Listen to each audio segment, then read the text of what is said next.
ಭಯೋತ್ಪಾದಕರ ದಾಳಿಗೆ ಹೊಣೆಗಾರರು ಯಾರು? ರಾಹುಲ್ ಗಾಂಧಿ ಹೊಣೆ ಮಾಡಿ ಕರ್ನಾಟಕ ಬಿಜೆಪಿ ಪೋಸ್ಟ್.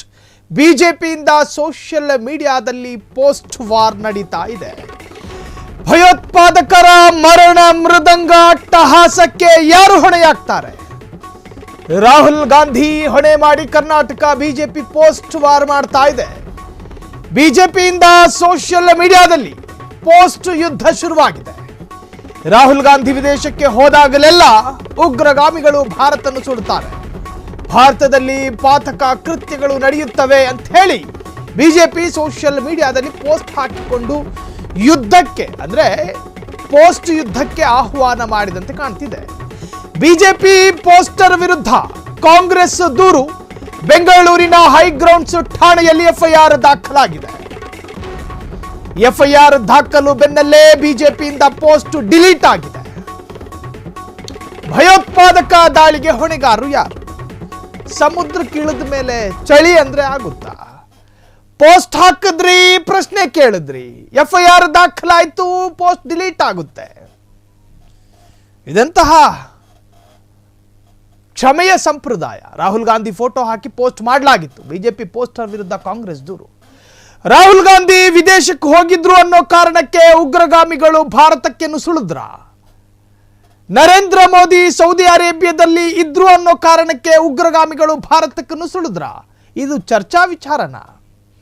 ಭಾರತೀಯರ ಎದೆಗೆ ತಲೆಗೆ ಗುಂಡು ಹೊಡೆಯಲಾಗಿದೆ. ಭಯೋತ್ಪಾದಕರನ್ನ ಮುಗಿಸೋದು ಹೇಗೆ ಅನ್ನೋದರ ಚಿಂತನೆ ನಡೆಸುವುದು ಬಿಟ್ಟು ಪೋಸ್ಟ್ ವಾರ್ಗಳನ್ನು ಮಾಡ್ತಾರೆ. ಈ ರಾಜಕಾರಣಿಗಳ ಬುದ್ಧಿಯನ್ನ ಗೆದ್ದಿಲೇನಾದ್ರೂ ತಿಂದಿದಾವ? ಯಾವ ಸಂದರ್ಭದಲ್ಲಿ ಯಾವ ಚರ್ಚೆ? ಭಾರತದಲ್ಲಿ ಪಾತಕ ಕೃತ್ಯಗಳು ನಡೀತಾ ಇದ್ದಾವೆ. ರಾಹುಲ್ ಗಾಂಧಿ ಪ್ರವಾಸದ ಸಂದರ್ಭದಲ್ಲೇ ಈ ಕೃತ್ಯಗಳು ನಡೆಯುತ್ತೆ. ನರೇಂದ್ರ ಮೋದಿ ಸೌದಿಗೆ ಹೋದಾಗಲೇ ಈ ಕೃತ್ಯಗಳು ನಡೆಯುತ್ತೆ. ಇವೆಲ್ಲ ಚರ್ಚಾ ವಿಚಾರವೇ? ಚರ್ಚೆ ಮಾಡುವಂತಹ ಸಂದರ್ಭನ? ಮನುಷ್ಯ ಮಕ್ಕಳ ಕಟ್ಟ ಕಡೆಯ ಅರ್ಥ ನಿನಾದ. ಜಮ್ಮು ಕಾಶ್ಮೀರದಲ್ಲಿ ಗಂಡನನ್ನ ಕಳೆದುಕೊಂಡ ಹೆಂಡತಿಯ ನಿನಾದ, ತಂದೆಯನ್ನ ಕಳೆದುಕೊಂಡ ಮಕ್ಕಳ ನಿನಾದ, ಮಕ್ಕಳನ್ನ ಕಳೆದುಕೊಂಡ ತಂದೆ ತಾಯಿಯರ ನಿನಾದ. ಅದಕ್ಕೆ ಉತ್ತರ ಕೊಡೋ ಕೆಲಸ ಮಾಡ್ರಯ್ಯ ಅಂದ್ರೆ ಪೋಸ್ಟ್ ವಾರ್ಗಳು. ಎಸ್, ಈಗ ಕಾಂಗ್ರೆಸ್ ಮುಖಂಡ ಈ ಹಿಂದೆ ಬಿಜೆಪಿಯವರು ಪೋಸ್ಟ್ ಮಾಡಿದ ಬೆನ್ನಲ್ಲೇ ಧನಂಜಯ್ ಎನ್ನುವವರು ದೂರನ್ನ ಸಲ್ಲಿಸಿದ್ರು. ಹೈಗ್ರೌಂಡ್ ಪೊಲೀಸ್ ಠಾಣೆಯಲ್ಲಿ ಎಫ್ಐಆರ್ ಕೂಡ ದಾಖಲಾಯಿತು. ದಾಖಲಾದ ಬೆನ್ನಲ್ಲೇ ಬಿಜೆಪಿಗರು ತನ್ನ ಅಧಿಕೃತ ಖಾತೆಯಿಂದ ಪೋಸ್ಟ್ ಅನ್ನ ಡಿಲೀಟ್ ಮಾಡಿದ್ದಾರೆ. ಈಗ ಸ್ವತಃ ಧನಂಜಯ್ ಈಗ ಫ್ರೀಡಂ ಟಿವಿ ಫೋನ್ ಸಂಪರ್ಕಕ್ಕೆ ಸಿಕ್ಕಿದ್ದಾರೆ. ಸರ್ ನಮಸ್ಕಾರ. ನಮಸ್ಕಾರ. ಭಾರತೀಯರ ತಲೆ ಮತ್ತು ಎದೆಯನ್ನ ಗುರಿಯಾಗಿಸಿಕೊಂಡು ಉಗ್ರಗಾಮಿಗಳು ಅಟ್ಟಹಾಸ ಮೆರೀತಿರಬೇಕಾದ್ರೆ ಪೋಸ್ಟ್ ವಾರ್ ಮಾಡುವಂತಹ ಸಮಯನ ಸಂದರ್ಭನ? ಯಾರೇ ಆಗಿರ್ಲಿ, ಯಾವ ಪಕ್ಷನೇ ಆಗಿರ್ಲಿ, ರಾಹುಲ್ ಗಾಂಧಿ ವಿದೇಶಕ್ಕೆ ಹೋದ್ರು ಅನ್ನೋ ಕಾರಣಕ್ಕೋಸ್ಕರ ಭಯೋತ್ಪಾದಕರು ಭಾರತಕ್ಕೆ ಬರ್ತಾರಾ? ಅಥವಾ ನರೇಂದ್ರ ಮೋದಿ ಸೌದಿಯಲ್ಲಿ ಇದ್ರು ಅನ್ನೋ ಕಾರಣಕ್ಕೋಸ್ಕರ ಉಗ್ರಗಾಮಿಗಳು ಭಾರತಕ್ಕೆ ಬರ್ತಾರಾ? ನಾಚಿಕೆಯ ಕೆಲಸ. ಧನಂಜಯ್, ಏನ್ ಹೇಳ್ತೀರಾ ಈ ಬಗ್ಗೆ? ನಾನು ಹೇಳೋದು ಅಂದ್ರೆ ಈ ಕೃತ್ಯವನ್ನ ನಾವೆಲ್ಲರೂ ಒಗ್ಗಟ್ಟಾಗಿ ಕ್ರಿಟಿಸೈಸ್ ಮಾಡಬೇಕು, ಖಂಡಿಸ್ತೀವಿ.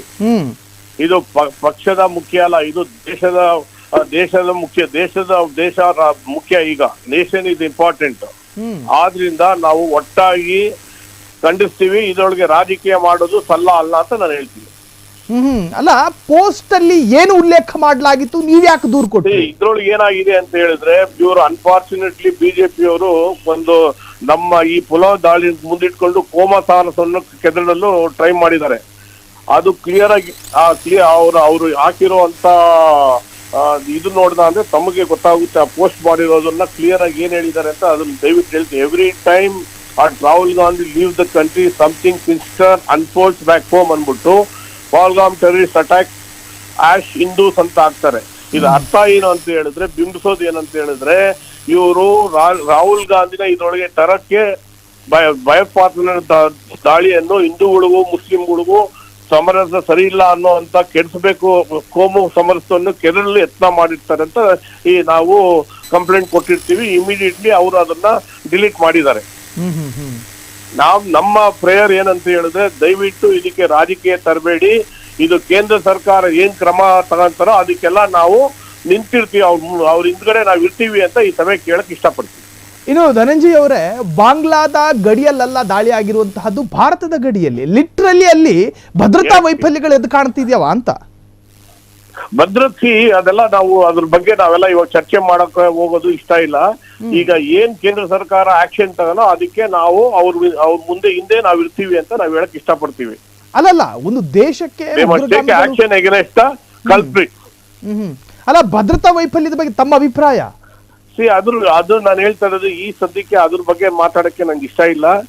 ಈಗ ನಮ್ಮ AICC ಅವ್ರನ್ನು ನಮ್ಮ AICC ಅಧ್ಯಕ್ಷರನ್ನು ಮಲ್ಲಿಕಾರ್ಜುನ್ ಖರ್ಗೆ ಅವರು ಹೇಳಿದ್ದಾರೆ, ಈಗ ನಾವು ರಾಜಕೀಯ ಮಾಡೋದು ಬೇಡ, ಇದಕ್ಕೆಲ್ಲ ನಾವು ಈ ಕೇಂದ್ರ ಸರ್ಕಾರ ಏನು ರೀತಿಯ ಕ್ರಮವನ್ನು ತಗೊಂತಾರೋ ಅದಕ್ಕೆ ನಾವು ಅವರ ಬೆನ್ನೆಲುಬಾಗಿ ನಿಂತ್ಕೊಂತೀವಿ.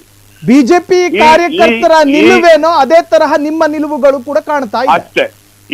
ಅದ್ರೊಳಗೆ ಇರ್ತೀವಿ ನಾವು, ಅವ್ರ ಪರವಾಗಿ ಇರ್ತೀವಿ. ಅಲ್ಲ, ನಾನು ಹೇಳ್ತಾ ಇರೋದು ಬಿಜೆಪಿ ಕಾರ್ಯಕರ್ತರು ಮತ್ತು ಬಿಜೆಪಿ ಮುಖಂಡರು ಕೂಡ ಸರ್ಕಾರವನ್ನ ಪ್ರಶ್ನೆ ಮಾಡೋದಕ್ಕೂ ಹಿಂದೇಟಾಗ್ತಾ ಇದೆ. ಅದೇ ತರಹ ನೀವುಗಳು ಕೂಡ, ಕಾಂಗ್ರೆಸ್ ಮುಖಂಡರು ಕೂಡ ಬಿಜೆಪಿಯ ಭದ್ರತಾ ವೈಫಲ್ಯ ಅಂತ ಹೇಳೋದಕ್ಕೆ ಧೈರ್ಯ ಸಾಕಾಗ್ತಾ ಇಲ್ಲ. ಕ್ವಶನ್ ಬರುತ್ತೆ, ಇದನ್ನ ಧೈರ್ಯ ಕ್ವಶನ್ ಬರೋದಿಲ್ಲ. ಇದು ರಾಜಕೀಯ ಮಾಡಬಾರ್ದು. ಈಗ ನಾವು ಕೇಂದ್ರ ಸರ್ಕಾರದ ಪರವಾಗಿ ಅವ್ರೇನ್ ನಿಲುವು ತಗೊಂತಾರೋ ಅದಕ್ಕೆ ನಾವು ಅವ್ರ ಜೊತೆ ಆಗಿ ಕೈ ಜೋಡಿಸಿ ಈ ಘಟನೆಯನ್ನ ಖಂಡಿಸ್ತೀವಿ. ಥ್ಯಾಂಕ್ ಯು ಧನಂಜಯ್ ಸರ್, ತಮ್ಮೆಲ್ಲ ಮಾಹಿತಿಗೆ. ಇಷ್ಟೊತ್ತು ಫ್ರೀಡಮ್ ಟಿವಿ ಜೊತೆ ಮಾತನಾಡ್ತಾ ಇದ್ರು ಸ್ವತಃ ಧನಂಜಯ್. ನಿನ್ನೆ ಹೈಗ್ರೌಂಡ್ಸ್ ಪೊಲೀಸ್ ಠಾಣೆಯಲ್ಲಿ ಬಿಜೆಪಿ ಪೋಸ್ಟ್ ವಿರುದ್ಧ FIR ಕೂಡ ದಾಖಲು ಮಾಡಿದ್ರು. ಸೊ ಅವರ ಅಭಿಪ್ರಾಯಗಳನ್ನು ಹಂಚಿಕೊಳ್ತಾ ಇದ್ರು. ಒಟ್ಟಾರೆ ದೇಶದ ಭದ್ರತಾ ವ್ಯವಸ್ಥೆಯ ವಿರುದ್ಧ ಪ್ರಶ್ನೆ ಮಾಡೋದಕ್ಕೆ ಕಾಂಗ್ರೆಸ್ ಮುಖಂಡರು ಕೂಡ ತಯಾರಾಗ್ತಾ ಇಲ್ಲ ಎನ್ನುವಂತಹದೇ ರಾಜಕೀಯ ಅಚ್ಚರಿ.